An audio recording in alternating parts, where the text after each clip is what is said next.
പ്രിയപ്പെട്ട കുട്ടികളെ, മലയാളം മധുരതരത്തിന്റെ പുതിയൊരു ക്ലാസ്സിലേക്ക് എല്ലാവർക്കും സ്വാഗതം.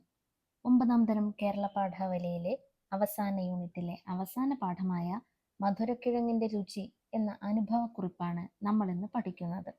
മലയാളത്തിലെ ശ്രദ്ധേയനായ എഴുത്തുകാരൻ ശ്രീ സന്തോഷ് ഏച്ചിക്കാനത്തിന്റെ പകൽ സ്വപ്നത്തിൽ വെയിലു കായാൻ വന്ന ഒരു നരി എന്ന സമാഹാരത്തിലേതാണ് പ്രസ്തുത പാഠഭാഗം.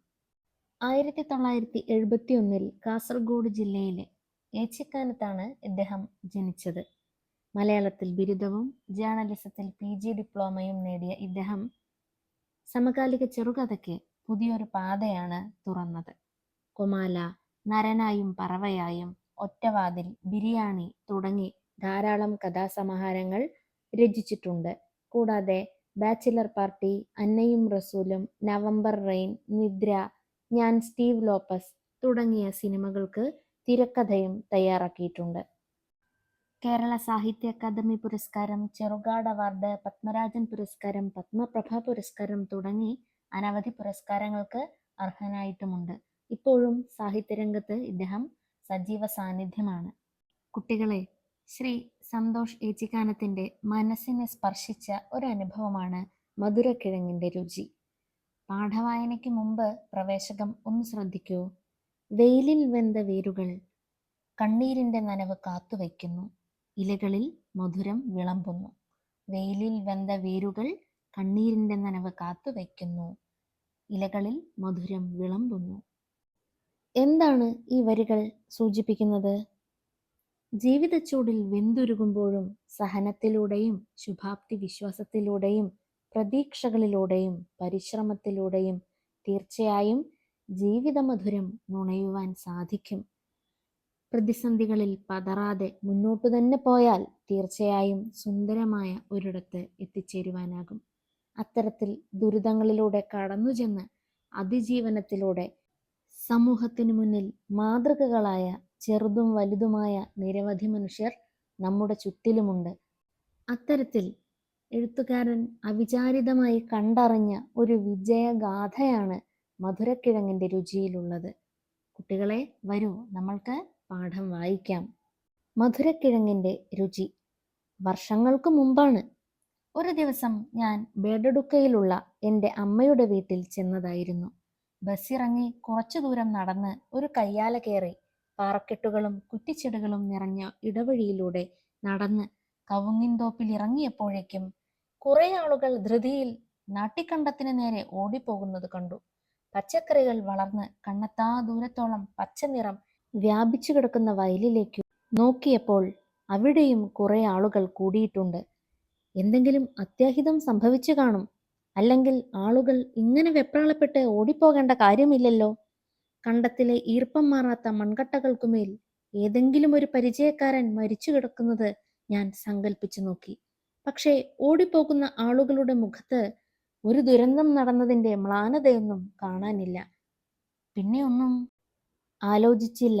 ഞാനും അങ്ങോട്ട് വച്ചു പിടിച്ചു. അവിടെ എത്തിയപ്പോൾ കണ്ട കാഴ്ച എന്നെ നിരാശപ്പെടുത്തി. കുറെ പേർ ഇരുന്ന് മധുരക്കിഴങ്ങ് മാന്തിക്കൊണ്ടിരിക്കുകയാണ്. കൂട്ടത്തിൽ 2 കുട്ടികളുമുണ്ട്. ഇതു കാണാനാണോ ആളുകൾ ഇങ്ങോട്ട് ഓടിപ്പാഞ്ഞു വന്നത്?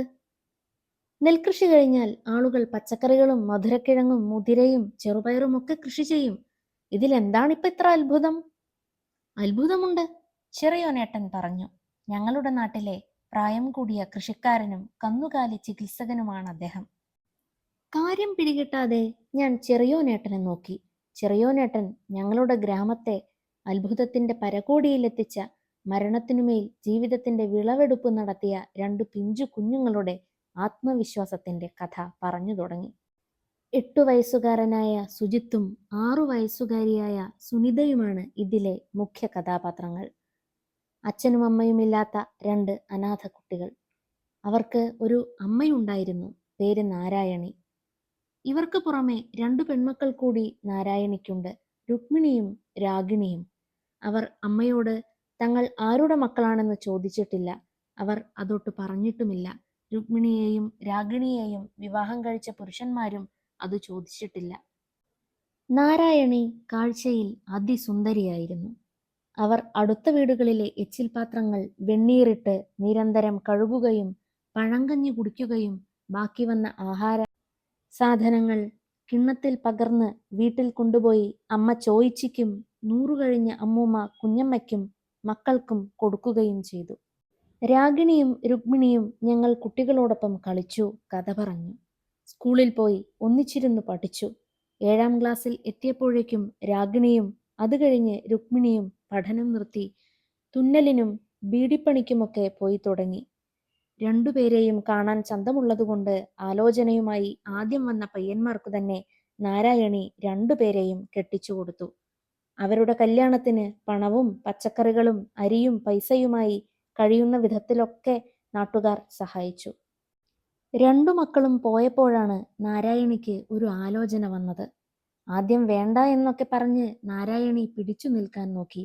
ചോയിച്ചിയും കുഞ്ഞമ്മയും ചത്തുപോയാൽ നീ ഒറ്റയ്ക്കാവൂലേ? 2 പെൺമക്കളെയും മംഗലം കഴിച്ചു കൊടുത്തില്ലേ?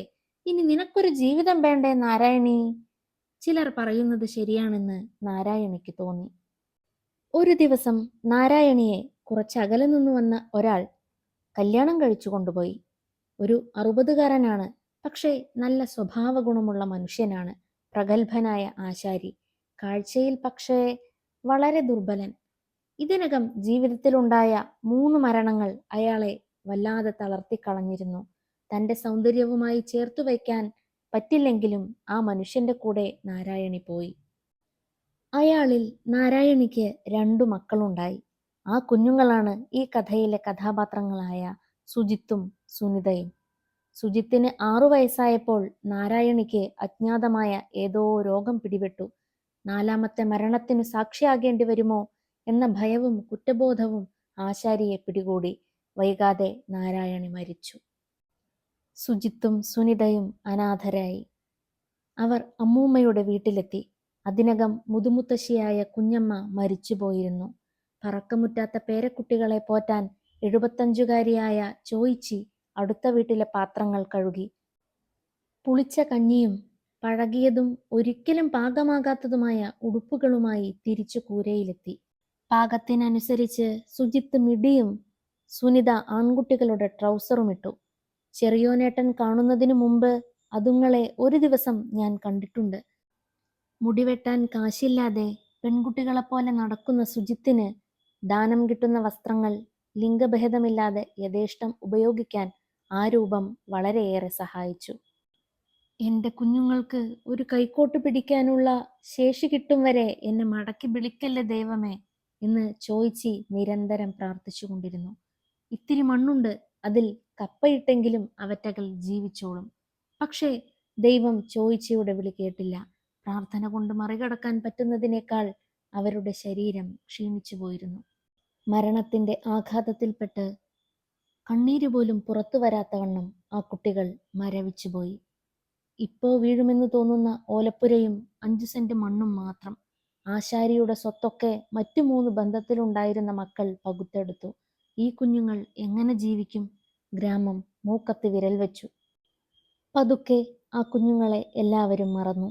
ഭക്ഷണവുമായി ഇനിയൊരിക്കലും അമ്മൂമ്മ വരില്ലെന്ന് മനസ്സിലായപ്പോൾ 8 വയസ്സുകാരനായ സുജിത്ത് മെല്ലെ പുറത്തിറങ്ങി. കുറച്ചു ദിവസം അയൽക്കാരൊക്കെ എന്തെങ്കിലും കഴിക്കാൻ കൊടുത്തു. അവൻ അനുജത്തിയെ തോട്ടിൽ കൊണ്ടുപോയി തണുത്ത വെള്ളത്തിലിരുത്തി കുളിപ്പിച്ചു. തലമുടി തോർത്തി കൊടുത്തു. മഴ പെയ്തപ്പോൾ തന്റെ പുതപ്പ് അവൾക്ക് കൊടുത്തു. ഇടിവെട്ടിയപ്പോൾ അവൻ പേടിച്ചില്ല, സന്തോഷിച്ചു. ഇടിവെട്ടിയാൽ കൂണുകൾ മുളയ്ക്കുമെന്ന് ചോയിച്ചി പറഞ്ഞു കൊടുത്തിരുന്നു. കുമിളുകൾ മുളച്ചാൽ പിറ്റേന്ന് കാലത്ത് അതൊക്കെ നുള്ളിയെടുത്തു കൊണ്ടുവന്ന് പുഴുങ്ങി കഴിക്കാമല്ലോ. മരണത്തെയും അനാഥത്വത്തെയും ആ കുട്ടികൾ മെല്ലെ മെല്ലെ അതിജീവിക്കുന്നത് ഗ്രാമം കോരിത്തരിപ്പോടെ നോക്കി നിന്നു. സുജിത്ത് തവര പൊട്ടിച്ചു കൊണ്ടുവന്ന് ഉപ്പിട്ട് 3 നേരവും കഴിച്ചു. ചോയിച്ചി ആഗ്രഹിച്ചിരുന്നത് പോലെ ഒരു ദിവസം അവന് ചായ്പിൽ വെച്ച തൂമ്പ എടുത്തുയർത്താൻ പറ്റി. അപ്പോഴേക്കും വയലുകൾ കൊയ്ത്തു കഴിഞ്ഞു നിൽക്കുന്ന സമയമായിരുന്നു. ആളുകൾ പച്ചക്കറിയും മധുരക്കിഴങ്ങും നടാനുള്ള ഒരുക്കത്തിലാണ്. കുറച്ചു കാശു കൊടുത്ത് 4-5 മാസത്തേക്ക് വയൽ പാട്ടത്തിനെടുത്തിട്ടാണ് ആളുകൾ കൃഷി ഇറക്കുക. സുജിത്തും സുനിതയും വയൽ വരമ്പിലിരുന്ന് നിരാശരായി. കുറച്ച് മധുരക്കിഴങ്ങ് നട്ടാൽ കൊള്ളാമെന്നുണ്ട്. പക്ഷേ വയൽ പാട്ടത്തിനെടുക്കാൻ കാശെവിടെ? അങ്ങനെയാണവർ ചെറിയോനേട്ടനെ കാണുന്നത്. വെറുതെ ചോദിച്ചതാണ്. ഞങ്ങൾക്ക് തിന്നാനൊന്നുമില്ല, നിങ്ങളെ കണ്ടത്തില് ഞാൻ കുറച്ച് കേങ്ങ് നട്ടോട്ടെ? സുജിത്ത് ചോദിച്ചു. ചെറിയോനേട്ടൻ ചിരിച്ചു. ഒരു കൈക്കോട്ട് പൊന്തിക്കാൻ കഴിയാത്ത നീയോ? എനിക്ക് പൊന്തിക്കാൻ പറ്റും. ചെറിയോനേട്ടൻ ചിരിച്ചു. ഒരു കൈക്കോട്ട് പൊന്തിക്കാൻ കഴിയാത്ത നീയോ? എനിക്ക് പൊന്തിക്കാൻ പറ്റും. അവൻ അവിടെ ഇരുന്ന കൈക്കോട്ടെടുത്ത് പൊക്കിക്കാണിച്ചു. ചെറിയോനേട്ടന് സങ്കടം വന്നു. ആ കണ്ടം നീ എടുത്തോടാ. ചെറിയോനേട്ടൻ കുറെ വയൽക്കഷണങ്ങൾക്കിടയിൽ നിന്നും തന്റെ മണ്ണിലേക്ക് വിരൽ ചൂണ്ടി. സുജിത്തിനും സഹോദരിക്കും സന്തോഷത്തിന് അതിരില്ലായിരുന്നു. കാലത്ത് മുതൽ അസ്തമിക്കും വരെ അവർ രണ്ടുപേരും ചെറിയ തൂമ്പയും കൈക്കോട്ടുമായി കഴിച്ചുകൂട്ടി. ദിവസങ്ങൾക്കുള്ളിൽ അവർ വയൽ കിഴങ്ങ് നടാൻ പാകത്തിൽ ഒരുക്കിയെടുത്തു. മറ്റുള്ളവർ ഉപേക്ഷിച്ച കിഴങ്ങുവള്ളികൾ മുറിച്ച് ചാലുകീറി നട്ടു. പഴയ 2 മൺകുടങ്ങൾ ചെറിയോനേട്ടൻ അവർക്കു നൽകി. ഒരു ഉറുമ്പ് അരിമണി കൊണ്ടുപോകും പോലെ പ്രയാസപ്പെട്ട് അവർ തോട്ടിൽ നിന്ന് കുടം അതിസാഹസികമായി മുക്കിയെടുക്കുന്നതും കിഴങ്ങുവള്ളികൾ നനയ്ക്കുന്നതും നാട്ടുകാർ അമ്പരപ്പോടെ നോക്കി. മറ്റുള്ളവരെ പോലെ ഈ കുട്ടിക്കൃഷിക്കാരുടെ കിഴങ്ങുവള്ളിയും തളിർത്തു. രാത്രി സഹോദരിയെ ചേർത്തു പിടിച്ച് സുജിത്ത് തന്റെ സ്വപ്നം പറഞ്ഞു. കിട്ടുന്ന കേങ്ങിൽ നിന്നും നമുക്ക് കുറച്ചെടുത്ത് പുഴുങ്ങി ഉണക്കാം. അടുത്ത കൊല്ലം തിന്നാലോ? തവര തിന്നു തിന്ന് എനിക്ക് മതിയായി. അവൾ ചിരിച്ചു. ആദ്യം കേങ്ങുണ്ടാവട്ടെ. കിഴങ്ങുവള്ളികൾ തളിർക്കുന്നതും പാമ്പിനെ പോലെ തടത്തിൽ നിന്ന് അതിഴഞ്ഞു പോകുന്നതും അതിന്റെ വേരുകൾ വയലറ്റ് ബലൂൺ പോലെ വീർത്തു പാകമാകുന്നതും ഓർത്തപ്പോൾ സുജിത്തിന് കണ്ണിൽ വെള്ളം നിറഞ്ഞു. എന്താ കരയുന്നേ? സുനിത ചോദിച്ചു. ഞാൻ അമ്മൂമ്മേനെ വിചാരിച്ചു പോയി, അവൻ പറഞ്ഞു. മാസങ്ങൾ കഴിഞ്ഞു. വയലിൽ നിറയെ കിഴങ്ങുവള്ളികളുടെ വയലറ്റ് നിറം പരന്നു. ഇനി വിളവെടുപ്പിന് ഏതാനും മാസങ്ങളേയുള്ളൂ. അതുവരെ കൃഷിക്കാർ കൊടുത്ത ആഹാരത്തിനു പകരമായി വള്ളികൾ തങ്ങളുടെ വേരുകളിൽ നന്ദി നിറച്ചു വയ്ക്കുന്ന സമയമാണ്. ഒരു കിഴങ്ങ് തൊലി പൊളിച്ചു കടിക്കുമ്പോൾ അതിന്റെ പാൽനീരിൽ നിന്നും നാവിലേക്കിറങ്ങുന്ന മധുരത്തെക്കുറിച്ച് ഓർത്തപ്പോൾ സുനിതയുടെ വായിൽ വെള്ളമൂറി. പക്ഷേ പെട്ടെന്നൊരു ദിവസം കിഴങ്ങുവള്ളികളിൽ മഞ്ഞ നിറം വ്യാപിച്ചു. ചെടികൾ കരിഞ്ഞു തുടങ്ങി. കണ്ണെത്താ ദൂരത്തോളം വയൽ മുഴുവൻ മരണത്തിന്റെ മഞ്ഞ നിറം വ്യാപിക്കുന്നത് കണ്ട് കൃഷിക്കാർ നെഞ്ചത്ത് കൈവച്ചു. ഇത്രയും നാളത്തെ അധ്വാനം വെറുതെയായി. പല പ്രതിമരുന്നുകളും തളിച്ചു നോക്കി. രക്ഷയില്ല. ഈ രോഗം വന്നാൽ വേരുകൾ വലുതായി കിഴങ്ങുകൾ ഉണ്ടാവില്ല. ഇത്തവണത്തെ കൃഷിയിൽ ഭീമമായ നഷ്ടമുണ്ടാകുമെന്ന് പരിചയസമ്പന്നരായ കർഷകർ വിധിയെഴുതി. അവർ വെള്ളമൊഴിപ്പും വളം ചേർക്കലും നിർത്തി. സുനിതയ്ക്കും സുജിത്തിനും ഒന്നും മനസ്സിലായില്ല. അവർ എന്നും കാലത്ത് കണ്ടത്തിലിറങ്ങി ചെടികളെ നനച്ചുകൊണ്ടിരുന്നു. കുട്ടികളുടെ മണ്ടത്തരമോർത്ത് മറ്റു കൃഷിക്കാർ ചിരിച്ചു. തങ്ങളുടെ വിശപ്പിനപ്പുറം മറ്റൊന്നും അവർക്ക് ആലോചിക്കാൻ സമയമുണ്ടായിരുന്നില്ല. വിളവെടുപ്പ് വന്നു. നിരാശരായി തൂമ്പയുമായി ആളുകൾ വയലിലേക്കിറങ്ങി മാന്താൻ തുടങ്ങി. നീണ്ട് പാതി വഴിയിൽ വച്ച് വളർച്ച മുരടിച്ചു പോയ വേരുകൾ വലിച്ചെടുത്ത് പ്രാഗിക്കൊണ്ട് ഓരോരുത്തരായി വലിച്ചെറിഞ്ഞു. ചിലർ കൃഷി ചെയ്ത വയലുകൾ അങ്ങനെ തന്നെ ഉപേക്ഷിച്ചു. എല്ലാവരും പോയപ്പോൾ സുനിതയും സുജിത്തും വയലിലേക്കിറങ്ങി. തൂമ്പ കൊണ്ട് മണ്ണു നീക്കിയതും ചുവന്ന ശംഖുപോലെ മണ്ണിൽ കമിഴ്ന്നു കിടക്കുന്ന കൂറ്റൻ കിഴങ്ങുകൾ. അവർക്ക് അതിലൊന്നും അതിശയം തോന്നിയില്ല. അവർ നഷ്ടങ്ങളെപ്പറ്റി ആ നിമിഷം വരെ ആലോചിക്കുകയോ ആകുലപ്പെടുകയോ ചെയ്തിട്ടില്ല. ഈ സംഭവം ഗ്രാമത്തിൽ പെട്ടെന്ന് വാർത്തയായി. അത്ഭുതം കാണാൻ നാട്ടുകാർ ഓടിക്കൂടി. ആ വിളവെടുപ്പിൽ അവരും ചേർന്നു. കിഴങ്ങുകൾ നിറയ്ക്കാൻ ചാക്കില്ലാതെ ആളുകൾ മറ്റു വീടുകൾ അന്വേഷിച്ചു പോയി. ഈ സമയത്താണ് എന്റെ വരവ്. ഞാൻ നോക്കി. മധുരക്കിഴങ്ങു ചാക്കുകൾക്കിടയിൽ 2 കുഞ്ഞു കിഴങ്ങുകളെ പോലെ സുജിത്തും സുനിതയും. അവരുടെ ആത്മവിശ്വാസത്തിൽ നിന്ന് വെള്ളവും വളവും വലിച്ചെടുത്തു വളർന്ന ആ കിഴങ്ങുകളിൽ ഒരെണ്ണം കടിച്ച് ഒരു ജന്മം മുഴുവൻ മധുരിച്ചുകൊണ്ട് ഞാൻ തിരിഞ്ഞു നടന്നു. കുട്ടികളെ, എത്രമാത്രം ഹൃദയസ്പർശിയായ ഒരു അനുഭവമാണല്ലേ ഇത്. അനാഥരായ 2 കൊച്ചുകുട്ടികൾ, സുജിത്തും സുനിതയും. അവർ ആരെയും ആശ്രയിക്കാതെ സ്വന്തം അധ്വാനത്തിലൂടെ ഒരു വിജയഗാഥയാണ് കെട്ടിപ്പടുത്തത്.